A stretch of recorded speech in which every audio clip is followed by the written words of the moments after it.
Bismillahirrahmanirrahim. Assalamualaikum warahmatullahi wabarakatuh. Sahabat Superpedia yang dimuliakan Allah, semoga kita selalu dalam keadaan sehat walafiat.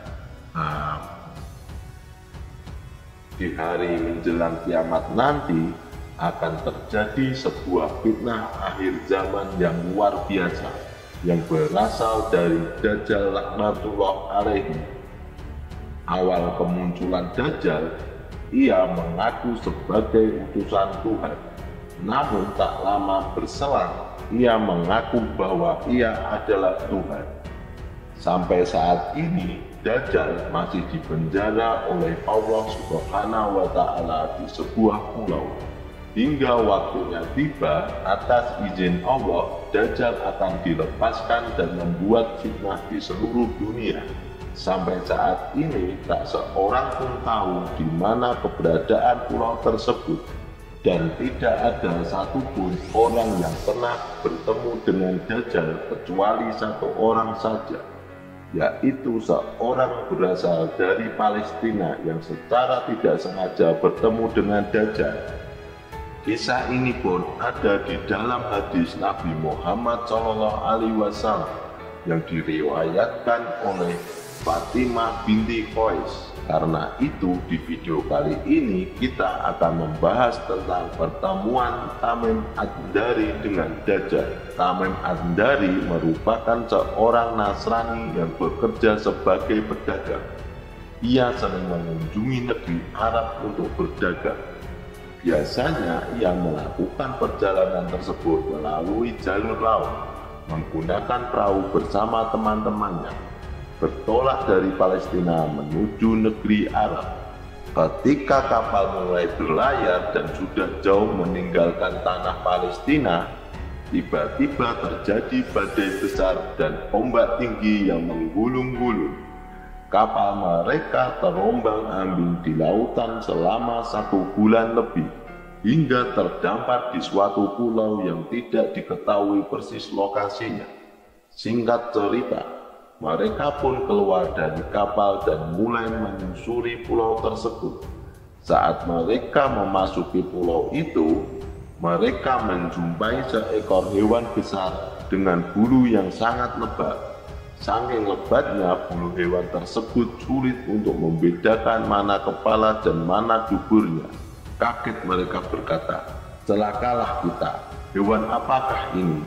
Aneh, hewan ini pun berbicara dan menjawab pertanyaan mereka. "Aku adalah Al-Jassasah." Tamim Ad-Dari dan teman-temannya menjadi panik.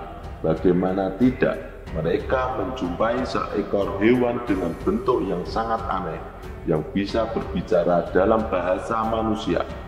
Akhirnya Tamim Ad-Dari dan teman-temannya bertanya kembali, "Hewan apa kau ini, Al-Jassasah?" Pertanyaan ini tidak dijawab oleh hewan tersebut. Sebaliknya, ia menunjukkan sesuatu yang sangat rahasia dan berkata, "Wahai manusia, pergilah kalian ke seorang laki-laki yang berada di kuil tua di sebelah sana, sebab ia sangat menanti-nanti kabar kalian."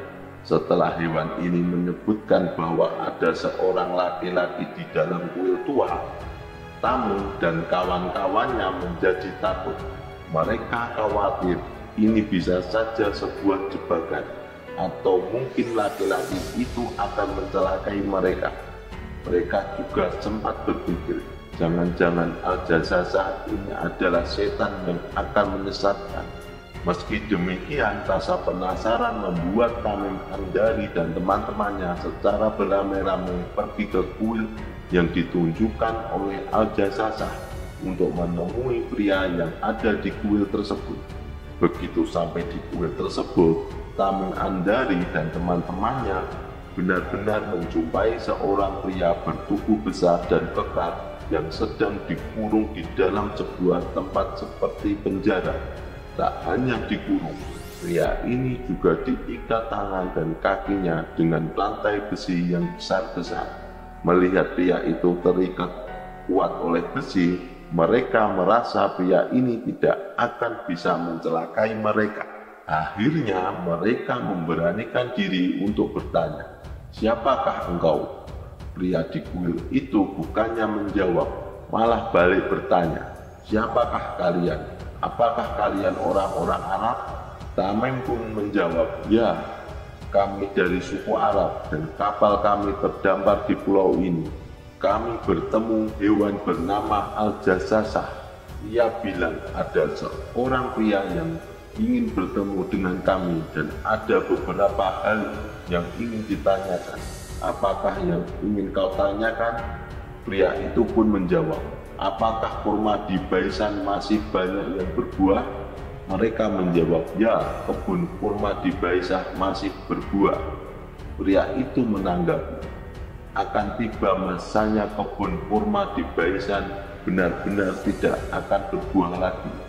Pertanyaan selanjutnya, "Apakah danau Tiberias masih ada airnya?"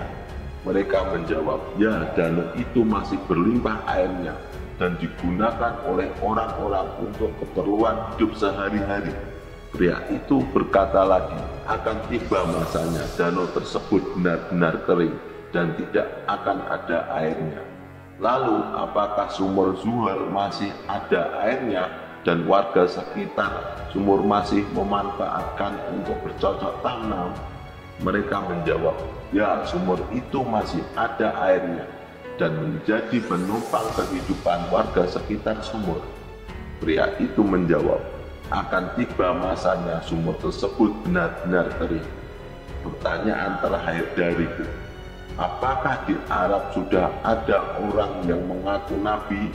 Dia lahir di Mekah dan hijrah ke Madinah.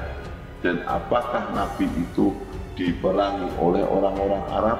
Ya, betul. Nabi itu sudah ada di tengah-tengah masyarakat Arab, jawab Tamim dan kawan-kawannya. Pria ini menjawab, nabi itu lebih baik ditaati oleh mereka karena ia adalah sebuah kebenaran.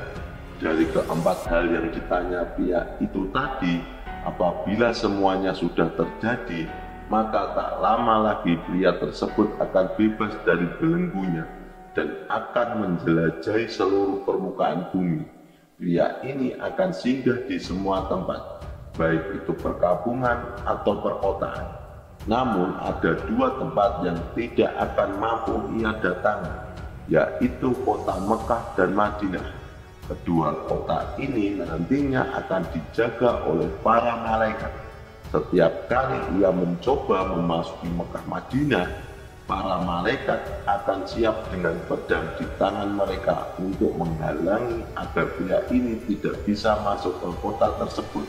Pria ini akan mengelilingi seluruh daerah bumi selama 40 hari untuk menyebar fitnah yang sangat luar biasa, dan akan banyak orang yang akan menjadi pengikutnya. Terakhir, pria ini berkata kepada Tamim dan kawan-kawannya, "Aku adalah Al-Masih Ad-Dajjal. Jika aku sudah keluar, maka pada saat itu dunia sudah memasuki fase kiamat." Jadi itulah kisah tentang Tamim An-Dari yang bertemu dengan Dajjal. Semoga kisah kali ini bermanfaat. Yang benar datangnya dari Allah Subhanahu wa Ta'ala. Kesalahan atau keliru itu datangnya dari saya pribadi sebagai manusia biasa. Sampai ketemu di kisah-kisah seru selanjutnya. Saya akhiri. Wassalamualaikum warahmatullahi wabarakatuh.